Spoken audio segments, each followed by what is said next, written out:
Mrs. Connor, will you please tell the court what Frank Foster was like at the start of your relationship? He was, he seemed lovely. He was attentive and funny, a real gentleman. So were you in love with him? Yeah. And he was in love with you? Oh, yeah. Yeah, I had no doubt on that score. If anything, Yes, please go on. it was as if he loved me too much. He loved you too much? Well, he wanted to possess me, you know. It's like he wanted to control me. I just felt suffocated. You know, it was just like my life wasn't my own anymore. Anyway, that's why I knew I couldn't marry him. Please, can you tell the court what happened when you told him the wedding was off? Oh, he was angry. Very angry.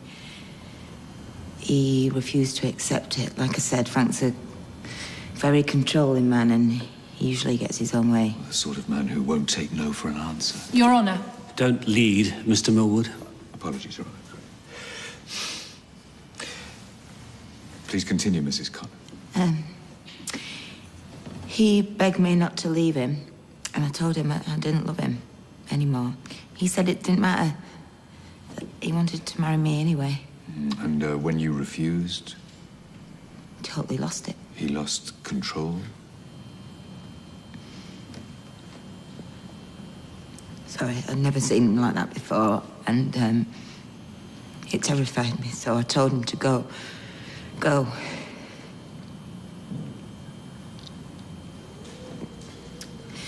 Only the way he looked at me, there was just hate in his eyes, and I knew. I just knew. Take your time, Mrs. Connor. Would you like a glass of water?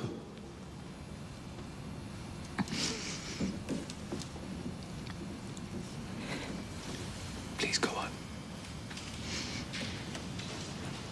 I thought I was going to die. I was terrified he was actually going to kill me. I remember in the moment just thinking that this is it. This is the way my life is going to end. Do you need to take a break, Mrs. Connor? No, sorry, I just want to get on with it. Mrs. Connor, what happened next?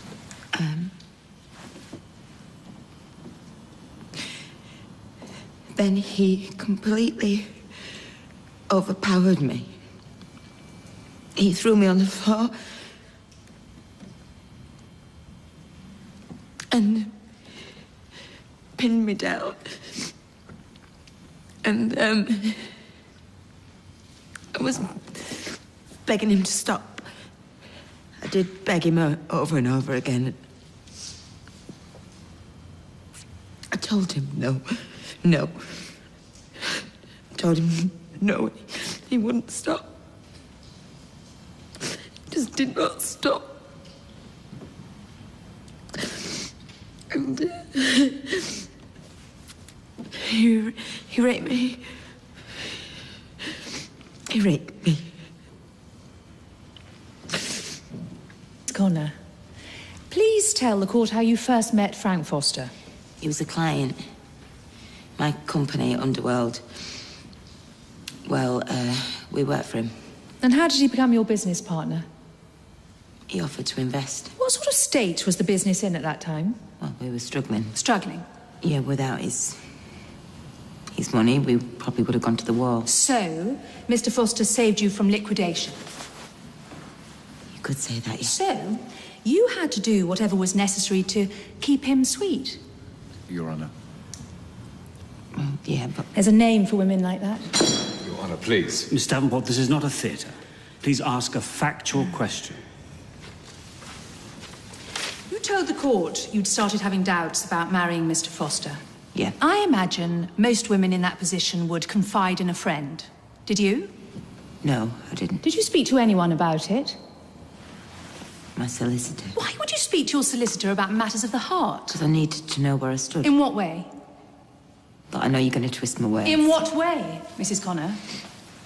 Financially. Were you trying to force Mr. Foster out of the business? Not force, exactly. You tried to force him out, but the contract was in his favour. Is that right? Yes, but... You were determined to get rid of him, so you came up with a malicious plan to accuse him of a crime he did not commit. No. Frank Foster had served his purpose, and you wanted to get rid of him, didn't you? No, it wasn't like that. But when it proved impossible, you stuck the knife in, and you falsely accused him of rape.